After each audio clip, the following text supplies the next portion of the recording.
アルバイトの子たちもすごく環境がいいっていうのを言ってくれるので、そういった理由もあって、退職者ゼロっていうところもあるのかなと思ってます。自分のことばかりじゃなくて、他人のことっていうのをすごく考えられる人だなと。今回も社員の方を呼んで、現場のリアルな声をお届けするという形で、今回もやらせていただければと思うので、よろしくお願いいたします。お願いします。本日社長からご紹介であったり、簡単にご説明いただけるとありがたいです。彼はですね、戸沢支店長です。彼は出戻りでして、弊社の東京南支店というところで、引っ越しスタッフとして働いてまして、一旦いろいろあって退職したんですけども、また戻ってきまして、その後に支店長をやりたいということで、今支店長になりまして、東京南支店の支店長ということで働いています。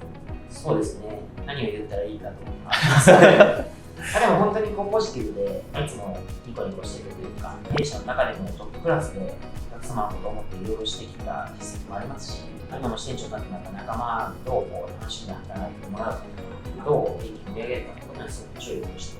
自分のことばかりじゃなくて、他人のことっていうのをすごく考えられる人だなと思って見てますよ。ありがとうございます。早速なんですけど、戸沢さんに具体的な今のポジションであったり、やられている業務についてお伺いできればなと思うので、はい。そのあたりをご説明いただけるとはい、ありがとうございます。担当している業務については、東京南支店の支店長として、管理職ですね、現場スタッフのサポートだったり、会社に対しての人集めだったり、そういったところで日々業務に当たっております。ちなみになんですけど、入社されて出戻りがあってっていうことだと思うんですけど、そこの心境の変化とか、どういった経緯でアップル引っ越しセンターに入社されたとか、そういう思いってありますか？もともとアート引っ越しセンターでアルバイトをしておりまして、他の引っ越し屋さんで働きたいなと思った時に、アップル引っ越しセンターをネットで見つけました。アルバイトを始めていくうちに、お客様とお写真を撮るっていうことにちょっと衝撃を受けまして、私自身。アートではそんなことなかったので、それが本当に自分の中で結構大きな変化といいますか、この会社すごいなと思って、でそこからアルバイトを始めて社員になったんですけども、ちょっとつまらない理由で一回退職をしまして、半年間ぐらい空いたんですね。でその際に違う引っ越しだったり、アート引っ越しセンターにもう一度戻ってアルバイトしてたんですけども、感覚を忘れられなくてですね、アップ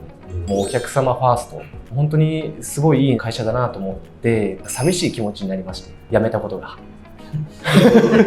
本当に。で、それで、また戻りたいなと思って戻ってきたっていう感じです。そこから支店長になられたんですか？そうですね。キャプテンを1年やりまして、もっとやりたい幅を広げたいという意味で、支店長になりたいっていうところになります。ありがとうございます。先ほど支店長になられて、そこの支店の離職率がゼロっていうところをお伺いして素晴らしいなと思って、ありがとうございます。そのあたりについて支店をまとめていく上で、意識されていることとかってあったりしますか？意識していることでいうと、やっぱり楽しく仕事したいよねっていうところがありまして、やっぱ環境がすごく大事だなと思ってます。で、東京南支店はアルバイトスタッフが結構いまして、本当に若い子たち、社員が結構年齢層高いんですけども、それでもうまく仲良くできるというか、休みの日はみんなでウェイクボード行ったり、焼肉行ったり、ゲームセンター行ったり本当に仲良くて、アルバイトの子たちもすごく環境がいいっていうのを言ってくれるので、そういった理由もあって、退職者ゼロっていうところもあるのかなと思ってます。じゃあそこのもうコミュニケーションを深く取っていくアルバイトスタッフ関わらず、そうですね、コミュニケーションを、ちなみに社長にお伺いするんですけど、離職率ゼロ、退職率ゼロっていうところでいうと、他あったりするんですか？まず前提から話すと、おそらく業界的には引っ越しスタッフだけに限ると、離職率が 30% ぐらいあると思うんですよ。弊社もやっぱ全体を見たときに、正直同じような数字はあったりして、何が悪いから辞めるっていろいろ理由はありますけど、どうしても引っ越し業界って、さっきの戸沢の話じゃないんですけど、ちょっと嫌になったら辞めて、他の会社に行ってみてみたいな。結構ライトにこういうのが起こっちゃう業界ではあるので、もともとやっぱり高いですし、その水準っていうのはまだ全体を見たら変えられてないかなというところはありますので、逆に今戸沢がいるところはすごくよくやってるなと、その数字ゼロはすごいことだなと思います。戸沢さんはそこはもう責任と思われたんですか？やる気はあります。継続性についてもプラスだったのは出戻りっていうですね、僕ら的にはやめてほしくはないんですけど、でもやめた時にやっぱバカ出るんですよ、基本。もう辞めるからどうでもいいって言って辞めるやつ結構いるんですよ。引き継ぎとか雑になったりとか。もう引き継ぎどころか、勤務態度出来悪くなるし、権利はいいんですけど、権利の主張がすごい利己的になるし、要は会社としてここ忙しいから、ここは出てほしいから、もうちょっとこれ伸ばしてほしいとか、会社としてここ忙しいから、有権な人こっちずらしてほしいよとか、あまりですね、利己的になる人っていて、立つと野党を濁さずじゃなくて、猿のものとなれ、花となれみたいな、どうでもいいみたいな、やめる会社だから、そういうやり方してたら多分バズなんですね。で、そもそも出戻りも OK しない可能性もあるんで、でも言うても若かったら、大体水に流して、こっちの感情論の問題は水に流してやられるんですけど、トラちゃん別に1回目やった時に、僕の記憶の中ではちゃんとやると思います。よかったです。で、出戻りも OK で、出戻りしてるから逆に言うと、さっきの言葉通りで、具体的に聞いたのは今初めてですけど、でも、やっぱり他も見たけど、やっぱりアップルのいいところと、これ良かったんだと思って戻ったっていう経験というか、ちゃんとそういう思いもあった戻ってきてる。ですし、そういう意味ではすぐやめないねっていう定量的に見てですね、出戻り出てすぐやめたらとんでもない。はい、とんでもないです。なんで、そういうところの継続の儀っていうのが解消されたかなと思いますね。あとは最低限の現場とか、マネジメントスキルとかで言うと、ちょっと心配実はあって、これは本人に言ってたんですけど、お客様っていい意味で1日限りじゃないですか。悪いところってあんま見えないんですよね。で、その人のためにはお客様たちよくしようとできるんですけど、従業員ってやっぱり常に接すると悪いところなんてやっぱり見えちゃったりするので、そういうことに対してよくしようと思ってマネジメントできるかどうかっていう部分に関しては若干不安があったかなと思って。結構心配されてたみたいです。開けてみればできるねっていうところなんで、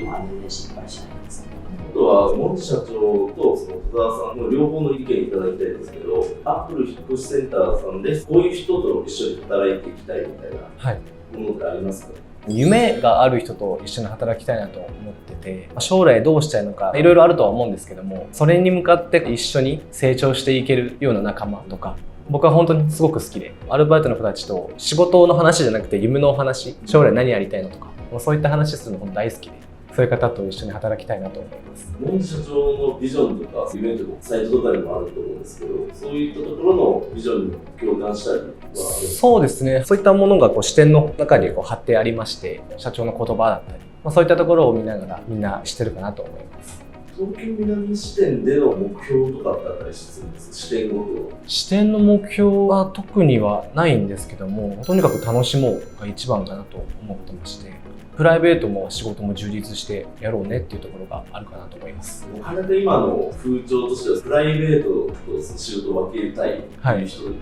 構多いと思うんですけど、そこもプライベートもので一緒に巻き込んで楽しんでいくっていうのは素晴らしいことだなと思ってます。僕もやっぱプライベートではやっぱ関わりたいタイプなので、そこはすごいなと思います。ありがとうございます。ちなみにモンテ社長からこういう人と一緒に働きたいみたいな、こういう人が合ってるとか、そういうものってありますか？やっぱり大半の人って夢とか希望とか持てないというか、実はこうしたいけど口に出して言えないとか、要は分かんないとか、結構そういう方って実は多いと思っていて、でもそこで大事なのっていうのは真面目というか素直というか、会社で言ってることが夢と希望を持って未来に軽く想像して頑張ろう。それは誰一人残らず権利があると思っているので、夢とか希望がまだはっきりしてなかったとしても、真面目で目の前に一生懸命頑張れる人、頑張れる人っていうのは実はいろんな経験積めるとか知識得れるとかあると思うので、夢とか希望よくまだ分かんないけど、でもなんとなくこうなりたいとかああなりたいとかでもいいので、真面目にそうなるためにどうなりたいかを探したいとか、どうなりたいから目の前のこと一生懸命頑張れる人みたいな人が来てくれると嬉しいなと思います。というところで、今回お二人で対談形式で話してみて、感想とかをそれぞれいただけるとありがたいんですけど。こういった機会がすごく初めてで、私自身すごく緊張してるんですけども、モンジ社長の私に対して思ってることがちょっと聞けて、すごく嬉しいです。はい、もう手汗がすごいぐらい嬉しいです。ここ聞いてみたいで、まだ聞けてないみたいな感じしますね。で僕もモンジ社長と去年はあまり会うことはなかったんですけども、今期入ってからすごく距離が近くなって、本当すごいたくさんのことを学ばせてもらっています。なので今後ともよろしくお願いします。はい、ついていきます。はい。モンジ社長の方からお願いします。思っていても発する機会っていうのはやっぱなかなかなかったりしますし、自分が言ってるつもりでもやっぱ相手に伝わってなかったりっていうのもあるので、改めて一一人一人にこういういいところあるよとか、こう思ってるよってことが伝えられる機会をもらえたことはすごく嬉しいなと思いますし、多分仏像もそうですし、僕もそうですけど、理想をおじさんが頑張んなきゃと思ってますので、頑張りたいなと思います。はい。気になる方は Apple のサイト等々いろんな情報を発信しておりますので、見に来ていただけたらと思います。また YouTube チャンネルのチャンネル登録、いいねしてコメントなんかもいただけたら嬉しいです。よろしくお願いします。お願いします。お願いします。ありがとうございました。ありがとうございました。